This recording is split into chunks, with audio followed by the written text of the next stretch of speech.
ఈరోజు టాపిక్ ఏంటంటే బంధువుల గురించి, బంధువులు పెడుతున్న టార్చర్ గురించి, బంధువులు పెడుతున్న హింస గురించి మాట్లాడుకుందాం.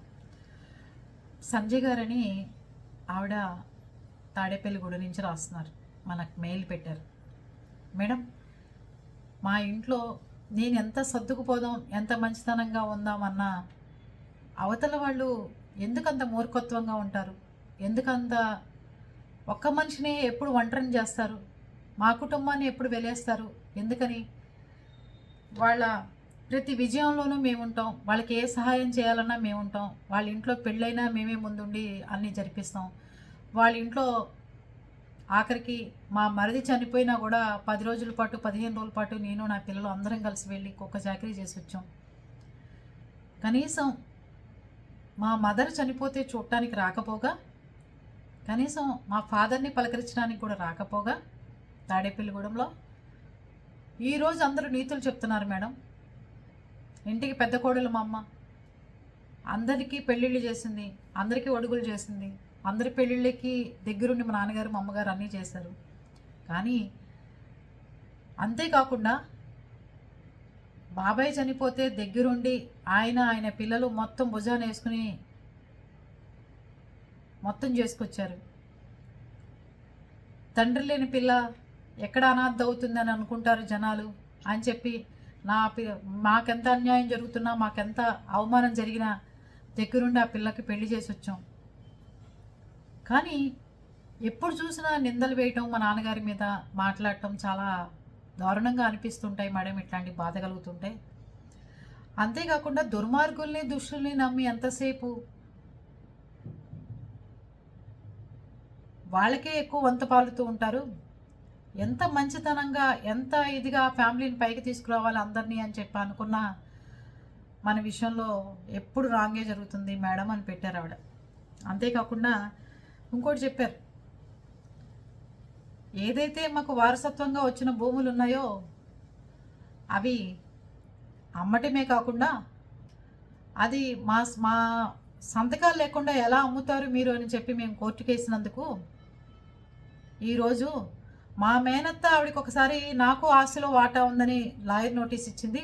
అప్పుడు హార్ట్ అటాక్ బీపీలు రాలేదు ఆవిడకి.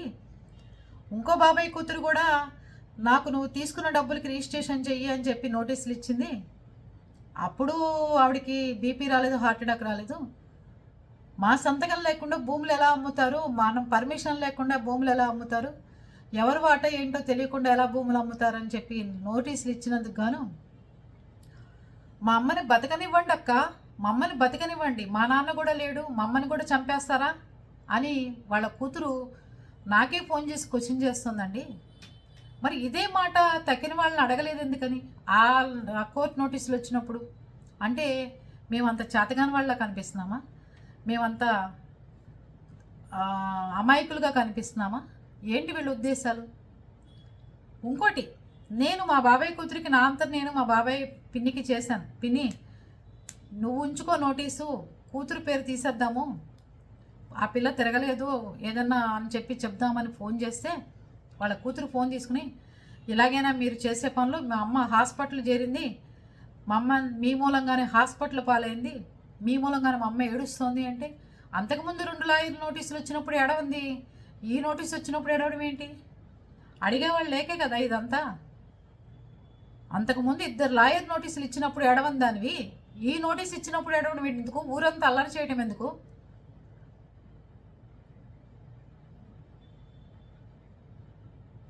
మనుషుల్ని పోలీస్ స్టేషన్ దాకా తీసుకెళ్ళటం ఎందుకు?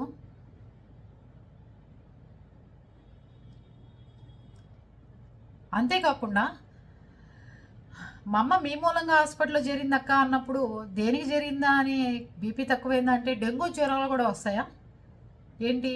లాయర్ నోటీసులు, కోర్టు నోటీసులు వస్తే డెంగ్యూ జ్వరాలు వస్తాయి ఎక్కడన్నా? అది పరిస్థితి. తిరిగి అడిగితే ఎంతసేపు ఉపకారం చేద్దాం కదా అని ఫోన్ చేస్తే ఇవా మాటలు, ఇవా చేయాలనిపిస్తుందా అని ఎంత పెద్ద మెయిల్ పెట్టారు. చెప్పేది ఏంటో తెలుసా, ఎవరికి మీరు ఉపకారం చేయొద్దండి, అందరు మనుషులు ఎలా ఉంటున్నారో అలా ఉంటా నేర్చుకోండి.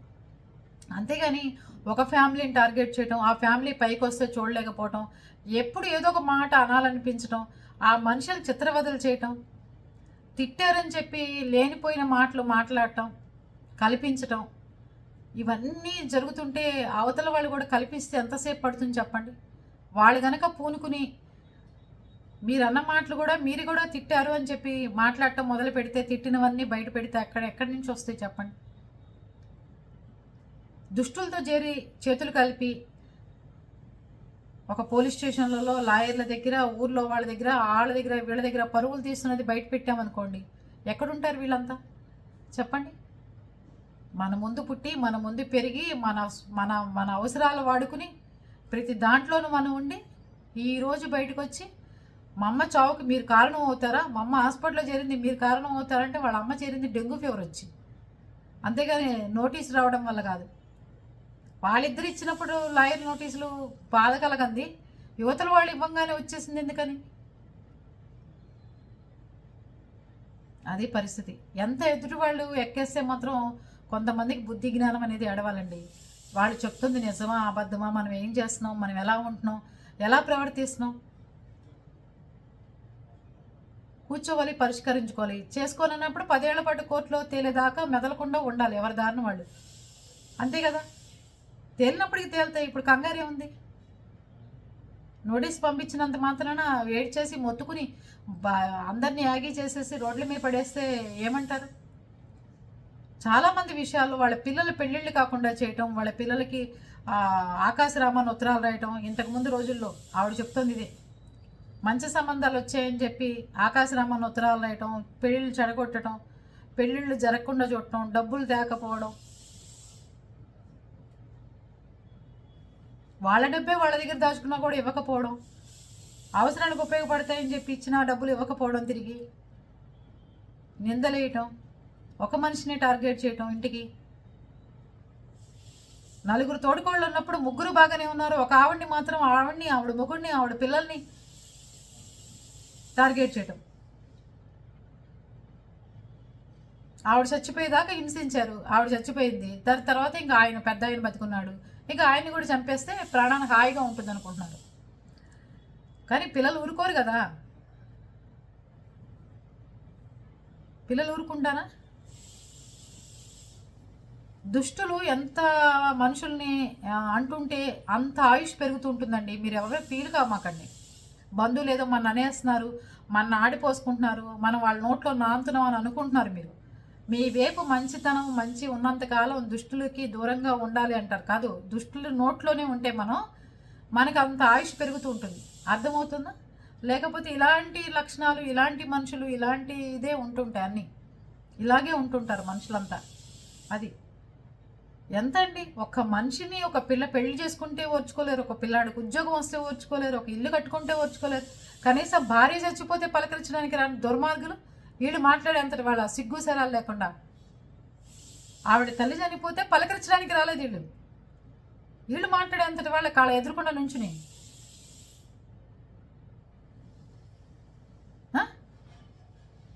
పేటలో మీద కూర్చుని నా మరిది మంచోడు అంటే నీకు పెళ్ళైంది, ఆస్తి కొట్టేయాలనుకునే దురుద్దేశాలు ఉన్న వాళ్ళు అయితే అసలు మంచోడు కాదు అదవా అని చెప్తే వీళ్ళు పెళ్లి తెలుసుకున్న వాళ్ళ, వీళ్ళు పిల్లనిచ్చేవాళ్ళ.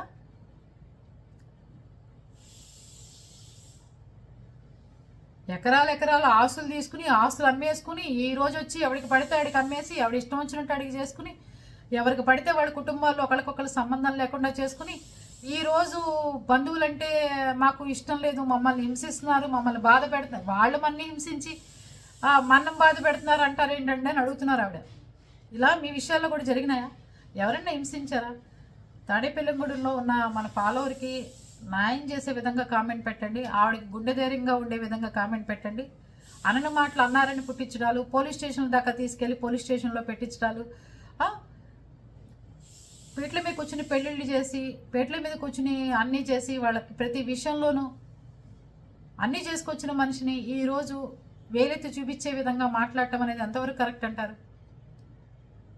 ఒక ఆవిడ దగ్గరికి వెళ్ళారట వాళ్ళ నాన్నగారు, వెళ్తే తమ్ముడు చనిపోయాడు కదా అని వెళ్తే, పెద్ద ఆయన మీరు బతికే ఉన్నారు కానీ మీరు బతికే ఉన్నారు కానీ మీ తమ్ముడు పోయాడు అని చెప్పి ఏడుస్తుంది. అది అట్లాంటి దుర్మార్గులు ఉన్నారు.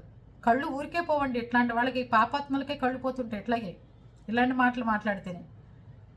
అది వ్యాధి వచ్చి పోవడం వేరు, కళ్ళు ఇట్లా మనుషుల్ని హింస పెడితే పోయే పుడుక్కుని ఇప్పుడు నా కళ్ళున్నాయి పుడుక్కుని పోతాయి అనుకోండి, వ్యాధి వచ్చిపోవడం వేరు, తరతరాల నుంచి వ్యాధి వచ్చిపోవడం వేరు. ఎవరినన్నా హింస పెడితే అప్పటికప్పుడు కనిపించకుండా పోవడం వేరు. ఊరికే పోతాయి ఆ కళ్ళు. ఎందుకు పోతాయి అంటారు? రే కళ్ళు పోతాయి ఆడితే పెట్టుకోమాకంటారు. ఎందుకంటారు? ఇట్లాగే మాట పడిపోవడం, కళ్ళు పోవడం, కాళ్ళు చేయబడిపోవడం, ఇట్లాంటివన్నీ ఇవే ఎదుటి వాళ్ళని హింసించడం వల్లే. ఎందుకంత బాధ కలుగుతుందంటే ఆవిడ 2 పేజీల మెయిల్ పెట్టింది ఏకంగా. ఆవిడ 1 కాదు 2 కాదు, అది అంత ఇబ్బంది, అంత అన్ని రకాలుగా. ఒక్కళ్ళు మదర్ చనిపోతే లేచారా, లేవలేదా, తిన్నారా, తినలేదా అని పలకరించలేదు మేడం.